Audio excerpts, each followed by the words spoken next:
here she is, our perfect specimen. Our sacrifice. Sacrifice? Sir, what is she talking about? This is a joke, right? Is something wrong?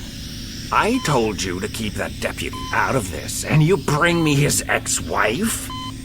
And she's the daughter of the sheriff? So, please, tell me this is a dream, or some, I don't know, psychotic episode, and that you're not out of your goddamn mind! Hey, do I need to remind you who is in charge here? Master has been very generous to you.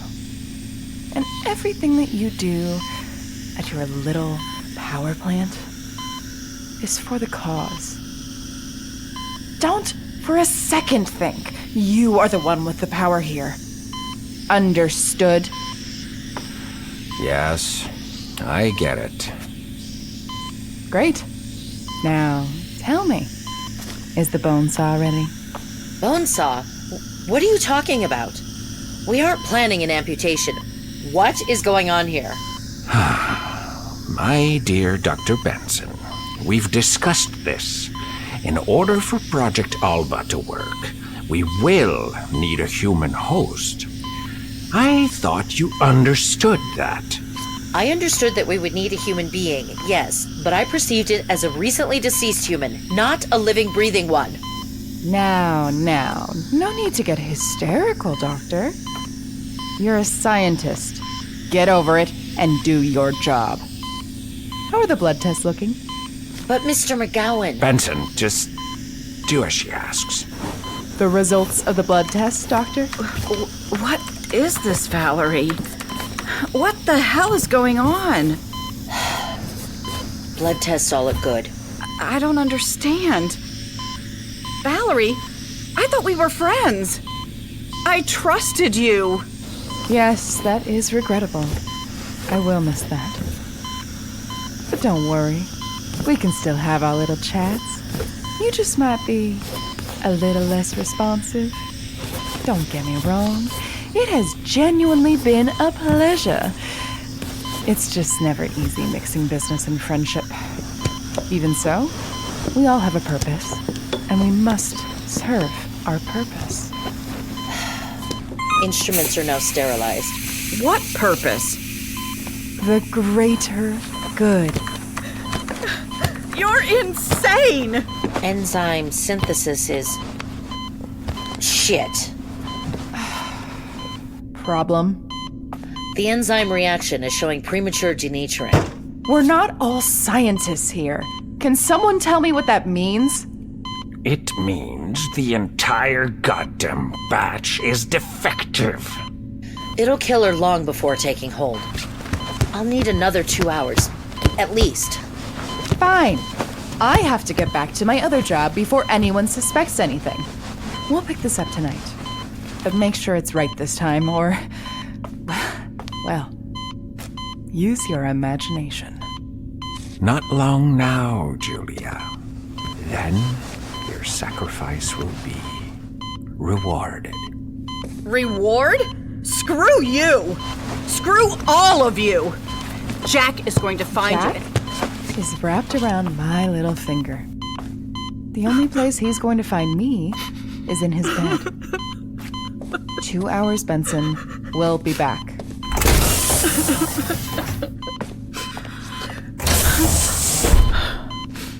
Just hang in there, okay? I'm going to get you out of here. Don't worry.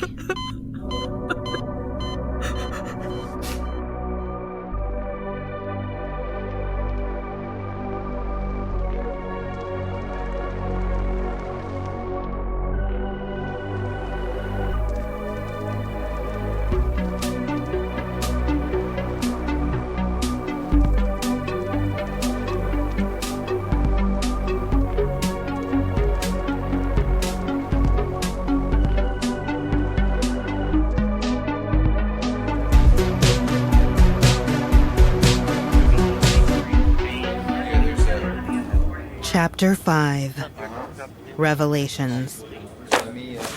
All right, Grady's case file. Let's go over it before we head out.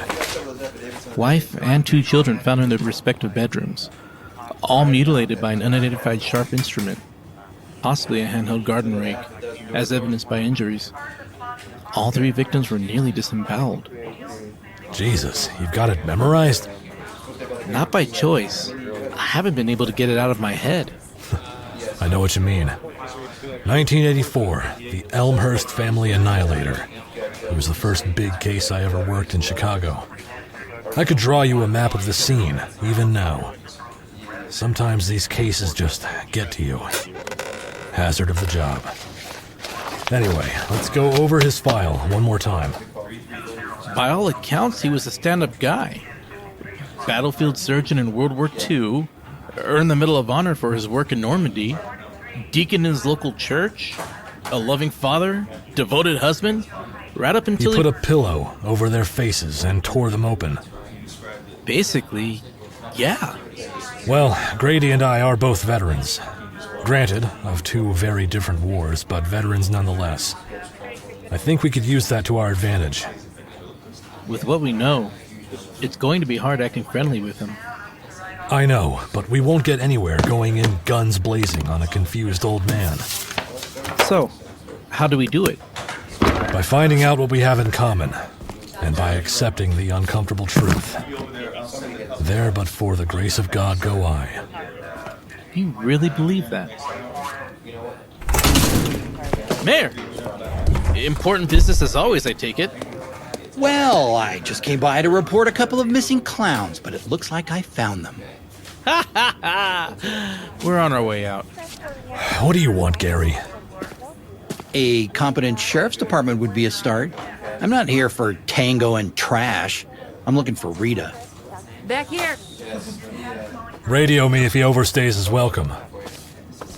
It's fine, Jack. I have my pepper spray at my desk. I love to see our tax dollars hard at work. Rita Sterling, just the public servant I was looking for. When I say the name Oakbridge, what's the first thing that comes to your mind?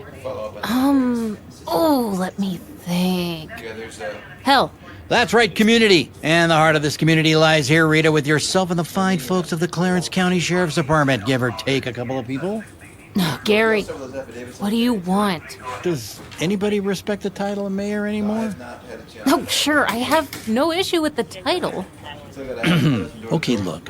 All I'm asking is that you take a couple of these flyers, put one in the window, and that Turner and Hooch don't remove the ones I've posted around town. It's going to be a great event. Scout's honor. Until you're playing some sort of game here. I haven't figured out what it is yet. One where the whole town is a winner. Sure.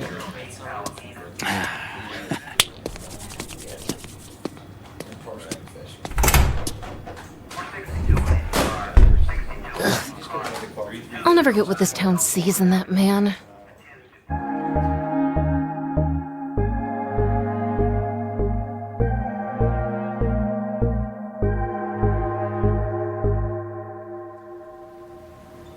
I just don't think we can call them zombies. Can we? Why not? He's just watched too many movies. Zombie movies never just say zombies. It's always the living dead, or the shamblers, or ghouls. Or Frankenstein's. Frankenstein isn't a zombie. He wasn't even a monster. He was the doctor. More importantly, I didn't know you were into zombie movies, Claire. I've seen one or two. I agree, that thing from Valar sounds better. The Walkers? You mean the flayed walkers? Do we really need to make them sound creepier? We can't use walkers to describe these beings. That would imply they're simply zombies, which, based on how Josh described them, they're much more than that. Did you find anything, Spunky? Not much, unfortunately. Nothing on stakeouts, hunting, luring the undead. Really, nothing on the undead in general. That's a public school library for you, I guess. You're sure? My knowledge of the Dewey Decimal System is unparalleled. Okay, so we have to rely on our own knowledge. Claire, any ideas? I mean, there's the classic. They're attracted by loud noises. Well, we know that flayed walkers can't stand light. Maybe we can try that to push them where we want them. But how do we find them in the first place? This has to involve Plant Albatross. We should start there. Tonight. What makes you say that? Because when they marched through the school, they were headed in that direction. I don't know, man. It seems risky. It doesn't hurt to test out Josh's theory, does it? Spunky's right. What do we have to lose? I don't think we should talk about this here. You think the librarian is in on it? She report back to McGowan? No, I agree. Let's all meet at my place after school. We can come up with a plan then. Hey, Spunky, if you didn't find anything, what are all these books for then? That is the good news. Our assignment for Miss Gibbons is coming up, and if we...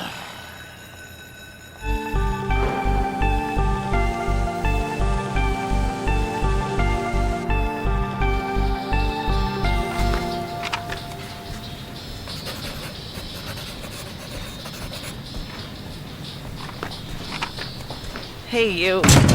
Jesus! You scared me. Whoa! Sorry about that. I wasn't trying to scare you. Here. I don't think it's broken. Sorry. You almost gave me a heart attack. Surprised you even showed up to school. Oh. I can go if you want. No. I just meant how much you drank last night. You feel okay? One more cup of coffee, and I might start feeling alive again. Hey, thanks for driving last night. I'm sorry if I was... The party was fine. I'm just glad I could get you home safe. You feeling all right, Doug? You seem a bit jumpy. Yeah. Just had a hard time sleeping last night is all. You mind if I sit with you and work on my essay? What? Oh, no, that's fine. Okay, I'm seriously getting worried, Doug. What's wrong? If you're still upset about what I said... It's not that. You're gonna think I'm crazy, but this whole town is crazy, all right? Crazy things happen here. It's not me. What are you talking about? A horde of zombies crashed Rachel's party last night. Okay, I know I was pretty drunk, but zombies crashing a party is a bit excessive. I'm serious, Sam. A horde of zombies. 40, 50, a shit ton of them came marching through Rachel's backyard. I was scared shitless, so I got us the hell out of there. Did you take something at the party? Just forget it. Doug, I'm not saying that you didn't see what you saw. I was crazy drunk, and I said forget it, Sam. I gotta go.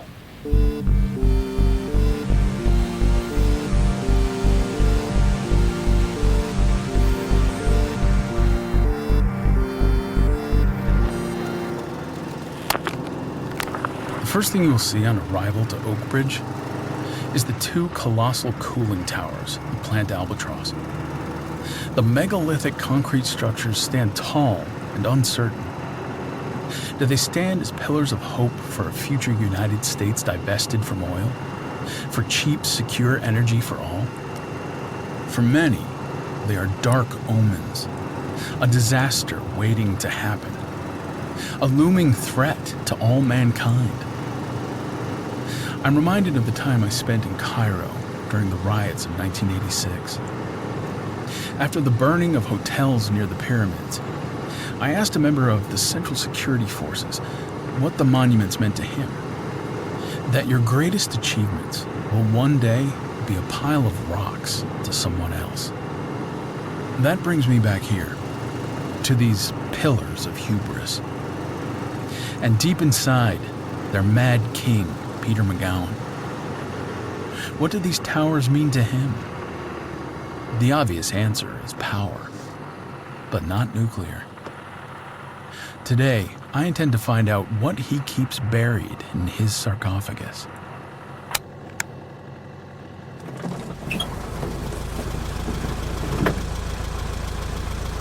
Please state your name and purpose for visiting Plant Albatross. I'm Reginald Conover, a reporter at the Cincinnati Dispatch. We're running a story on America's new industrialists, leaders in innovation. As part of that, we are conducting a number of visits to nuclear facilities around the country, and we'll be running articles of nuclear energy as the future. My editor was supposed to call ahead. She can be a bit scatterbrained sometimes. Am I not on the list for today? You're not. I'm going to have to ask you to leave. Now. Please, I had this deadline, and I drove all the way here from Cincinnati. Jenny was supposed to have all this organized. I don't have time to reschedule. Please, is there anything you can do to help? You got any ID on you? I do. Driver's license, and here's my staff card. All right, just a moment, Mr. Conover. Let me just check in with the head of security. Oh, much appreciated. Thank you.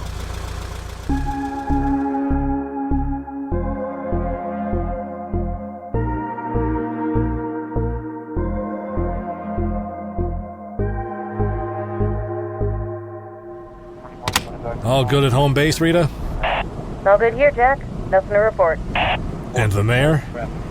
Taken care of. He's planning some fundraiser for God knows what. Wants you boys to go easy on the flyers. Don't worry, I sent him packing. Any word from Reggie? Nothing yet, no.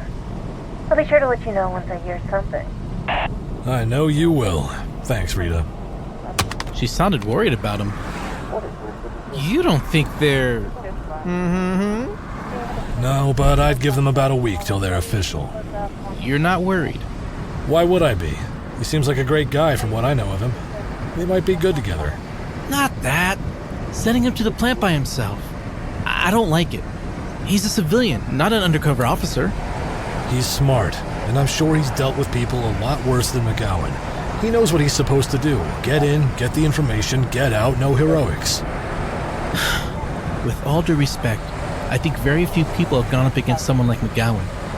We don't even really know what he's capable of, what he's really got going on in that place, or what he's planning next. All the more reason to send him in. Like I said, Reggie's smart. He's not going to just shove his fist in a hornet's nest. Right now, he's the best man for the job.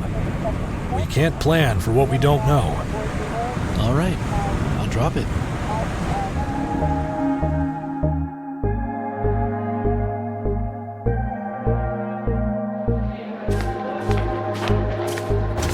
Is that your English assignment? Yeah. 1,000 words on Snowball's exile from Animal Farm. I wrote about Benjamin. Really? Why? I just really like donkeys. I am so sorry about blowing up at you earlier. You should be. But I'm sorry too. You don't need to apologize. I do. I was so caught up in trying to make you feel better that I was ignoring what you needed and why you were feeling how you did. You were right. Everything going on with my mom and dad, it's got me messed up. My whole life just changed overnight. And I'm just supposed to pretend this is normal? I'm so angry all the time. But when I punched Scotty, I didn't even know why I was feeling that way. It was like someone had scrunched me up like a paper ball and I couldn't unfold myself. That's why you've got us. You've got me. I've been through a lot too, you know? You don't have to be alone with this. But you can't keep being a jerk like that, okay? The way you've been acting lately is understandable. But it's also inexcusable. I was really hurt by what you said. I get that. It won't happen again. I promise.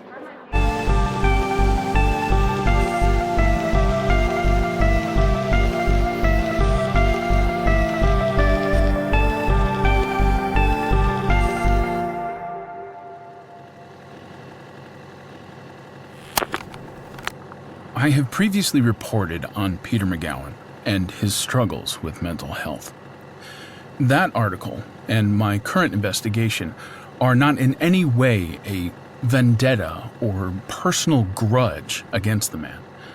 I act solely in the public interest, and the public deserves answers. McGowan Industries and their subsidiaries receive large amounts of funding from our government. We need to know why. What access or knowledge does he have to matters of national security? How much influence does he have in Congress or even the Pentagon? Can he really be trusted with this position of power? These are all questions oh shit. Today's your lucky day. Take this visitor's pass. You're going to take a right and follow the signs for Building C. Check in at reception, where a representative will show you around. If you haven't checked in 5 minutes, someone will come looking for you. So don't hang around for too long, all right? Of course.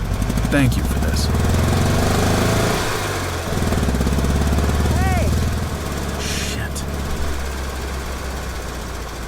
You forgot your ID.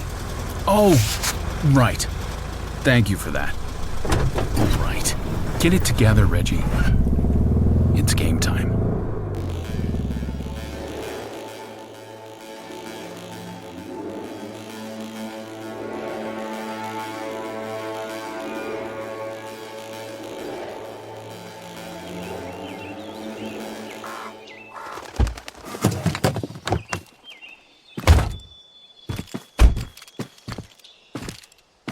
With any luck, we'll be in and out.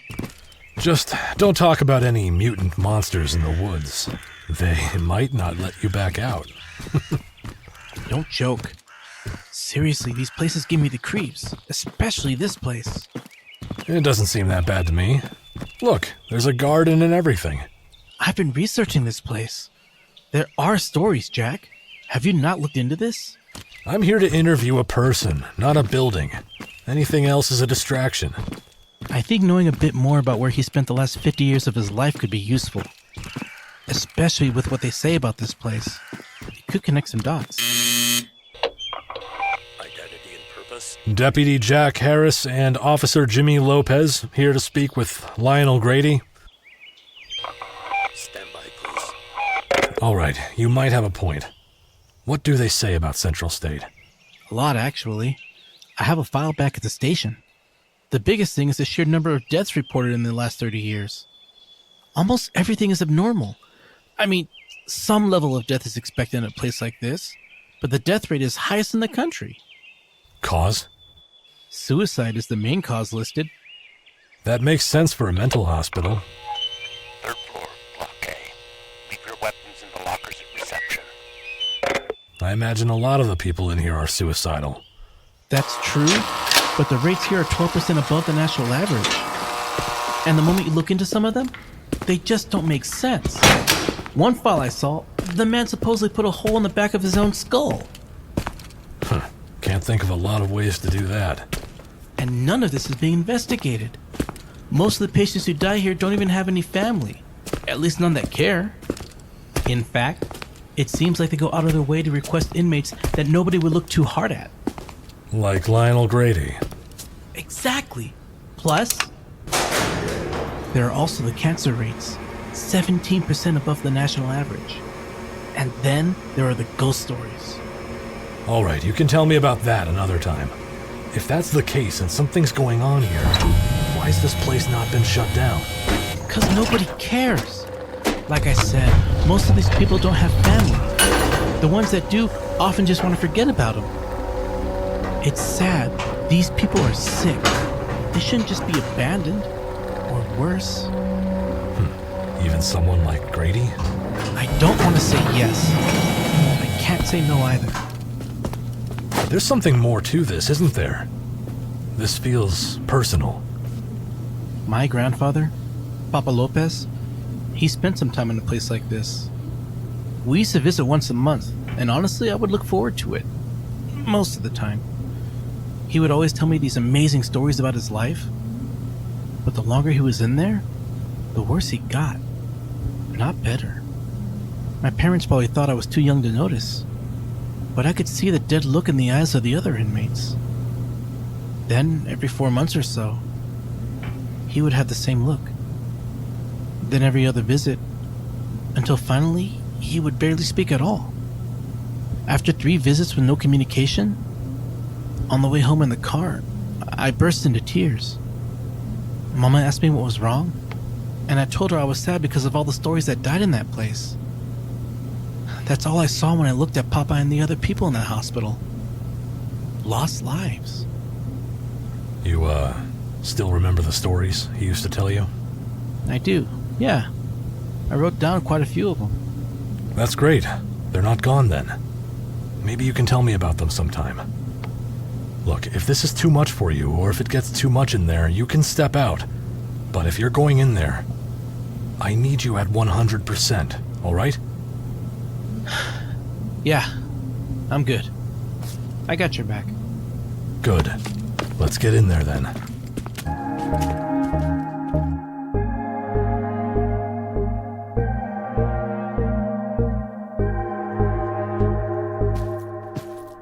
Mr. Conover, I was just informed that you'd be touring our facility.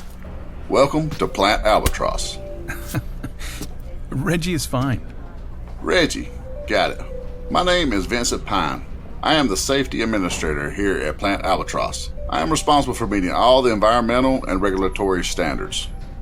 Speaking of which, I need you to wear this radiation detection badge at all times. And if you could, also take one of those hard hats and some ear protection from the shelf there. I can assure you that you will be completely safe, but these are necessary precautions. I have to say, it's great to have some positive press about nuclear power. I find people to be so close-minded about the whole thing. You'll have to send us a copy of the article once it's finished. Oh, for sure. You'll know all about it. Do you mind if I snap a few pictures during our tour? Of course, but we will need to sign off on them before they're published. We have a lot of proprietary equipment here at McGowan Industries, so we need to be careful what gets out into the world. Your secrets are safe with me. That's what we like to hear. Trust me, you don't want to see the size of our legal team. We'll start with the storage facility, before moving to the cooling towers. Then we can check the reactor building, the turbines, the generators, and finally, the control room. That's great. That should be all I need. Oh, actually, if I could get an interview with Mr. McGowan, that would really help. Help with what? Mr. McGowan, this is Reggie Conover, an investigative reporter. He's writing an article on the new industrialists of the 20th century. Do I know you? I don't believe so, no. Vince, you can drop him off at my office once you're done. Thank you. I really appreciate it. It'll be great for the plant. I'm sure. Watch him closely. Right. Well, I guess we better get a move on then. Right this way.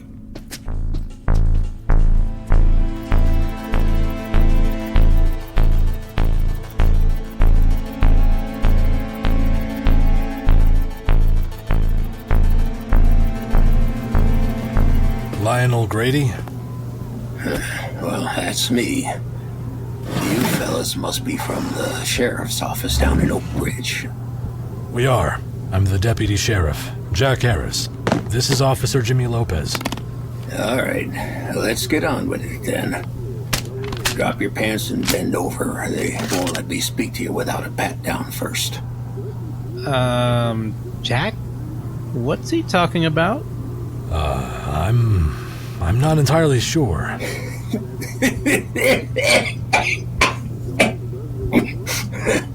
Oh, I'm just messing with you boys. Sorry. Not much for entertainment in here, I'm afraid. I meant no offense.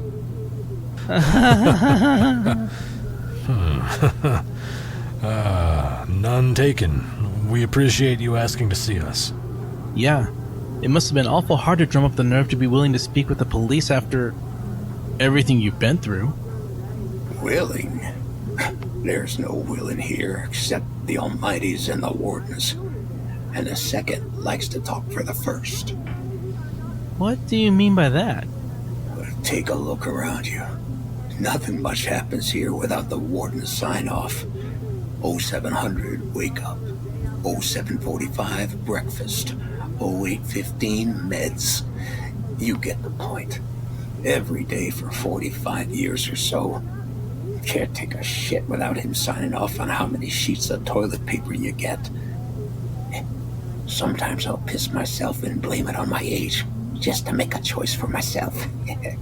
You're still messing with us, right? Honestly, I'm not sure anymore. I'll answer any questions you throw my way. First, though, you gotta smoke. Of course. Here.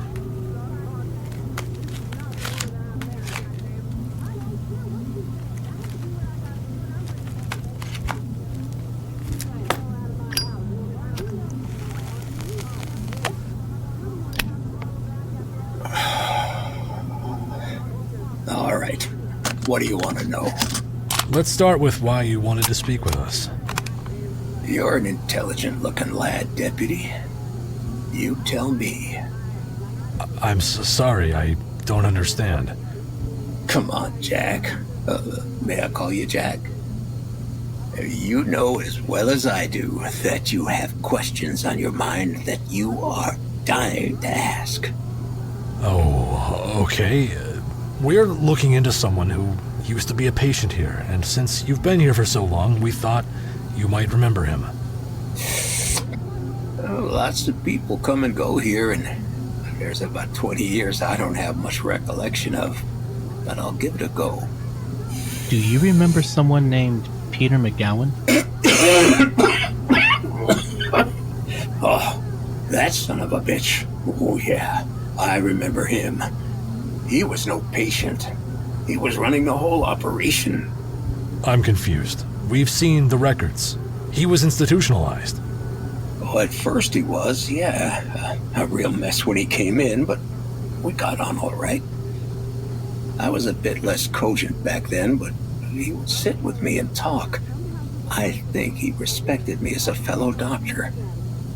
As he settled in, he hit it off with one of the other patients in here. I saw less and less of him.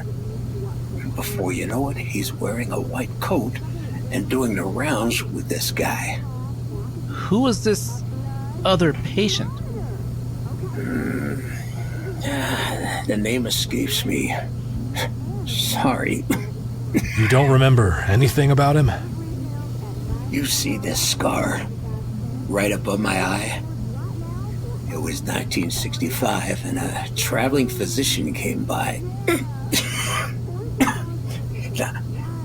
He believed he could solve just about any mental problem with an ice pick to the brain. A lobotomy. The warden signed me up. Roll on 20 years walking around with the lights off. Metaphorically. And something changed when McGowan got here? He started performing experiments on the patients, myself included. A mix of things. Biological agents, chemicals, and atomic agents. He found that the latter worked best. And the experiments worked, for the most part. I was healed. Not just of the lobotomy, but mentally. I was my old self again from before the war, and that's something I'll never forgive him for. Why not? Aren't you happy to be better? Look, I know why I'm in here. I know what I did, and I know why I did it. Having to live with that every day. Honestly, I'd rather have the ice pick. The experiments. What did they do?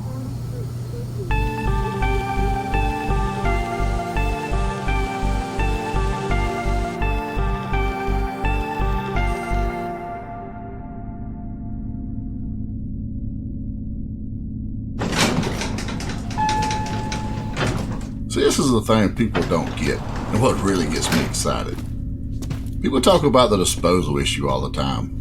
They're creating hazardous waste that will hang around the planet long after we're gone. But I don't see it that way.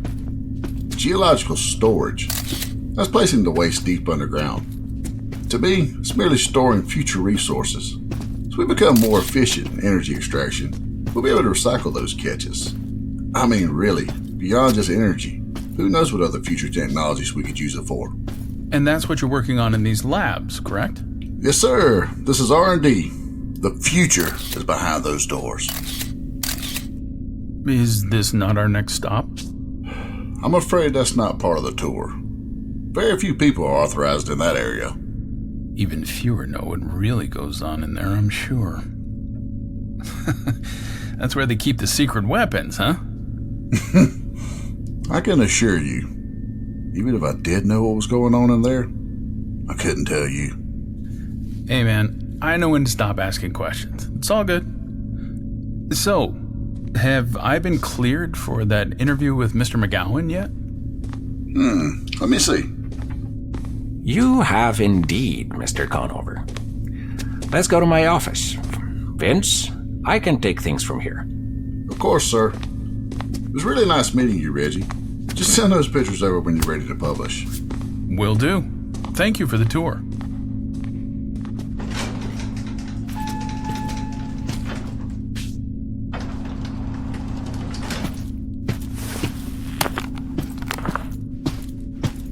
Interview with Peter McGowan.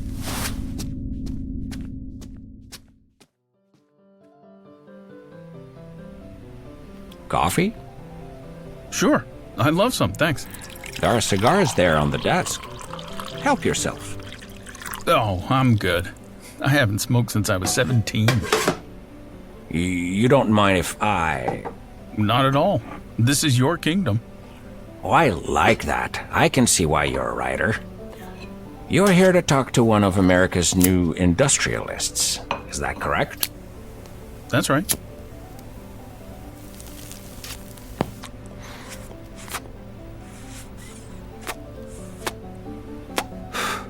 Interesting. Because I just spoke with your editor, and she says you're currently taking some vacation time. In fact, she hadn't even heard of this story you're working on.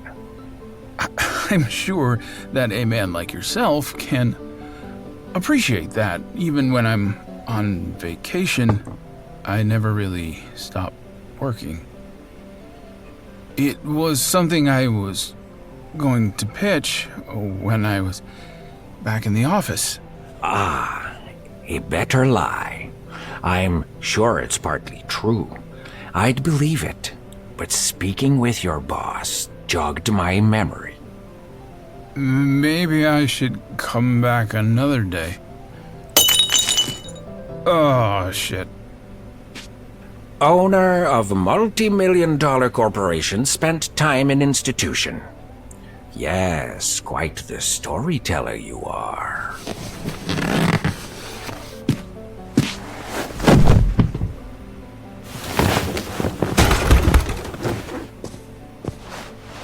I am a good person. I am trying to make this world a better place. All I want to do is to carry out my work in peace. But filth like you keep getting in my way. This ends now. You walk away and we don't have a problem. Don't make me be the bad guy here. Oh, and send Deputy Harris my warmest regards.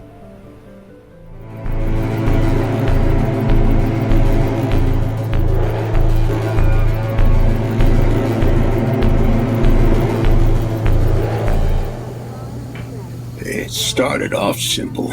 In blood samples, pills, cognitive function tests, and then more. I was one of the lucky ones. Joel, Aruna, and Sid, they were prepped for routine surgery and never came back. I don't let myself imagine what he did to them.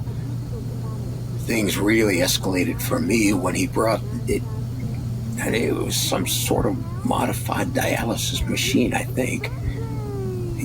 You must appreciate I haven't been able to keep up with medical advancements here. My blood was extracted, radiated, and then pumped back into me.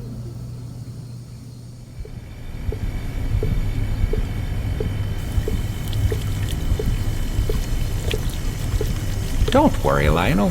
You won't feel a thing. Probably. No, please. Why are you crying? Please, don't. There's no reason to cry. I'm the doctor. I'm here to help you, Lionel.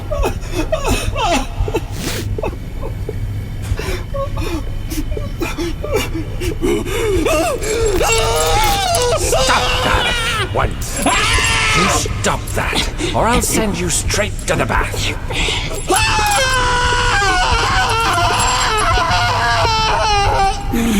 I didn't want to do this, but you have left me no other choice.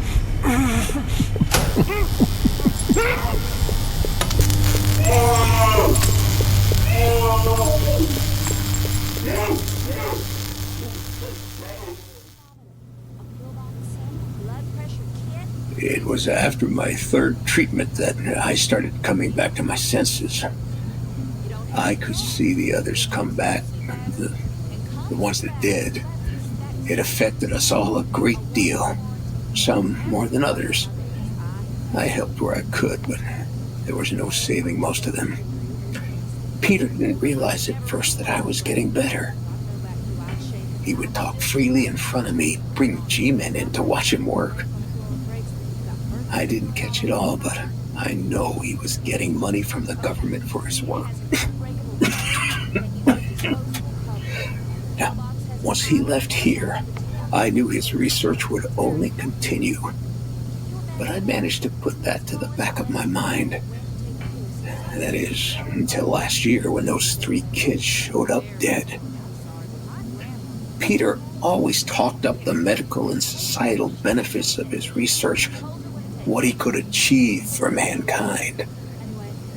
I got to see the truth of him, though, and he only ever cared about one thing: creating a monster. Last year, I realized that he had finally succeeded. So why are you only telling us this now?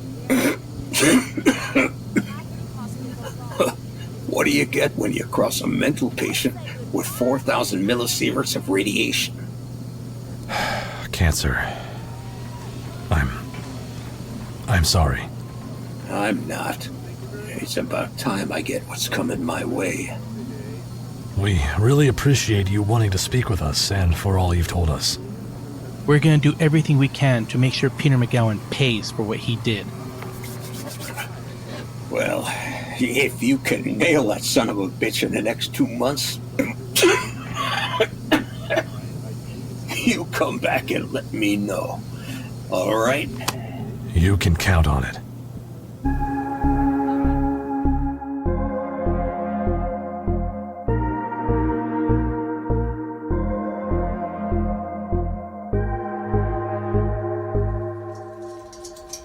Monologue that just inspired.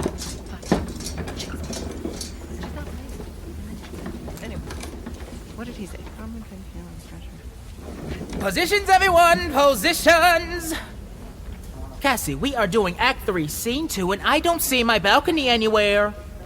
On it, Mr. Costello. Don't you worry, sir.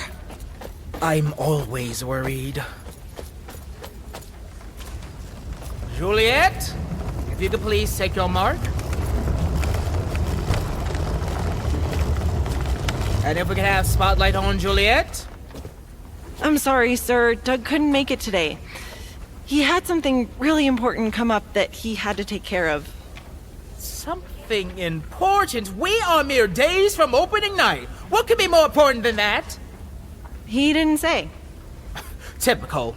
I knew from the moment he walked into this theater there was no character to that boy. Probably couldn't handle the pressure and has gone back to football. Hey, that's not fair. This is important to him. Even when he was playing football, Doug was always a team player. I know he wouldn't let us down, wouldn't let me down, and that he would be here right now if he could. I don't know why you seem to have such a problem with him, but Doug is a good man who always thinks about others first, and that's why I love him. At the end of rehearsal, we're going to have a conversation. But, frankly, I don't want to lose this energy right now. Cassie, spotlight! And an aspirin for this throbbing ache in my head that just come upon me. Yes, Mr. Costello. I'm on it. We can do this. And action. Oh, serpent heart hid with a flowering face. Did ever dragon keep so fair a cave? Beautiful tyrant, fiend angelical, dove-feathered raven, wolvish ravening lamb, despised substance of divinest show, just opposite to what thou justly seemst. A damned saint, an honorable villain. O nature, what hadst thou to do in hell when thou didst bower the spirit of a fiend in a moral paradise of such sweet flesh? Was ever book containing such vile matter so fairly bound? Oh, that deceit should dwell in such a gorgeous palace. Remarkable! Sam! Thanks, Cassie. Okay, you can stop now. Right.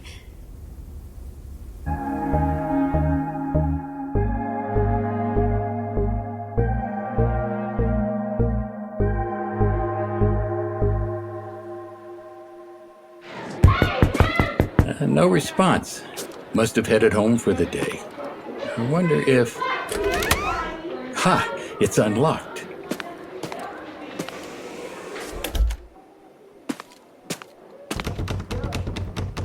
No luck. Where would they... Julia's bag? Not like her to leave it here. Is she still in the building?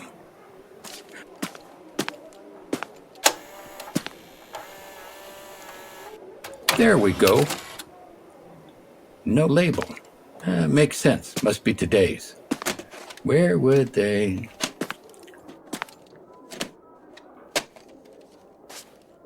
Perfect. These are from yesterday afternoon.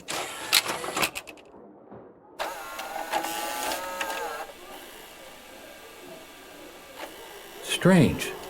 Looks like someone's left it somewhere in the middle. I wonder if it's normal to review the footage. Well, that explains it. Someone has been messing with the tape. Magnet, or maybe recorded over? There's a shadow, but... Oh, Sheriff Morris, how unexpected of you to drop by. I'd say make yourself at home, but it seems you already have. I'm sorry. I was just stopping by. Heard some reports of kids setting off firecrackers in the hallway yesterday after class. Thought I'd put the fear of God in them. Well, I'm not sure if they had detentions back when you were at school, but we can handle punishment on our own. I'm sure you're right. I'll get out of your hair then. Actually, it's good that you're here. I had been meaning to talk to you. It's about Jack. What about him? I'm just a bit concerned about him, since I've been spending more and more time at his place. Well, I'll be. Oh, he hasn't told you. Told me what? Well, Jack and I have been, I suppose, together for a little while now. I didn't realize he'd been keeping me a secret. What I wanted to mention is just that I'm a little worried about the amount of whiskey he's been drinking in the evenings. Jack is drinking again? God damn it!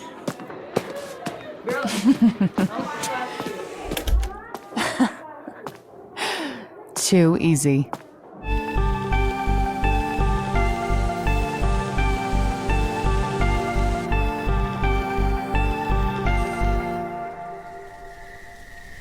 Everybody knows, dude. You take out the head, then the zombie dies. But they're not zombies. They're flayed walkers.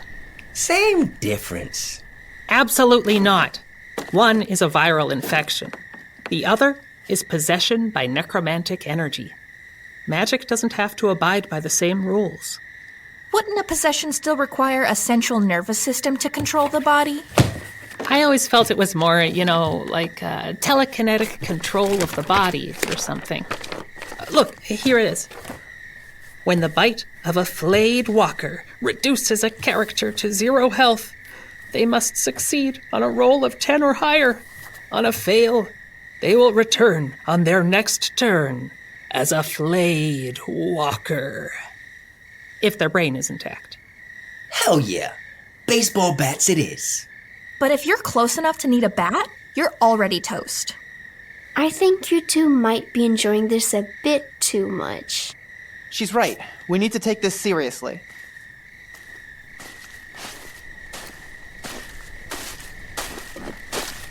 Claire and Trev, get the bats. Evie, go to the back entrance, drop the rope ladder on my command. Spunky, you and I are going to throw everything not nailed down.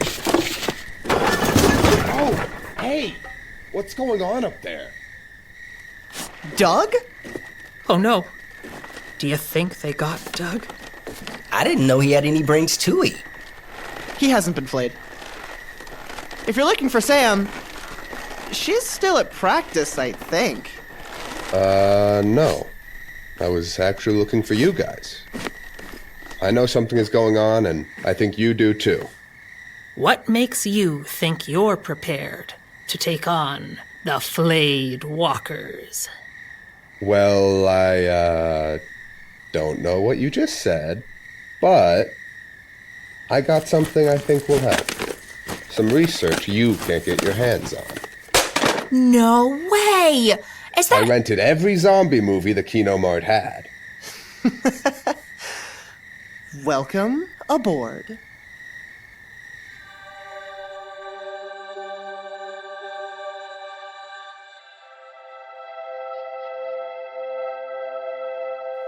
This episode was written by Nathan McKee, directed by James DeVreaux Lewis, produced by Mark Helton, Ashley Dean, and James DeVreaux Lewis. Creative consulting by Tara Eon.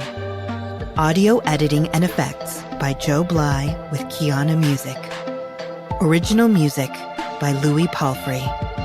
Original artwork by Jam the Artist. Script and dialogue editing by Aurora O'Connor.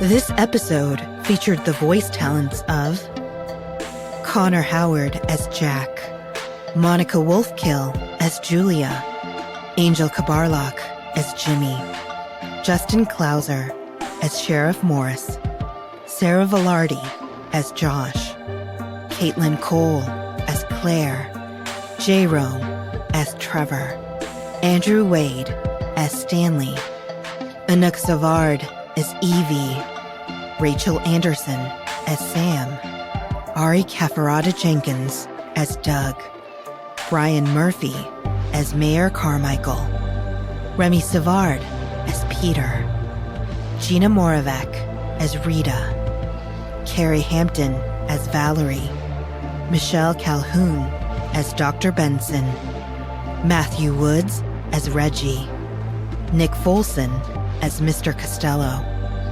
Lindsay Zana as Cassie, Rich Alpers as Lionel, Hassel Hutchinson as Vincent, Tina Anderson as the military police officer, and I'm Jenny Helton, your announcer. This series was created by Ashley Dean and is proudly produced by 97 to Now Productions. For more information about the show, please visit our website. Tune in next time as Oak Bridge continues.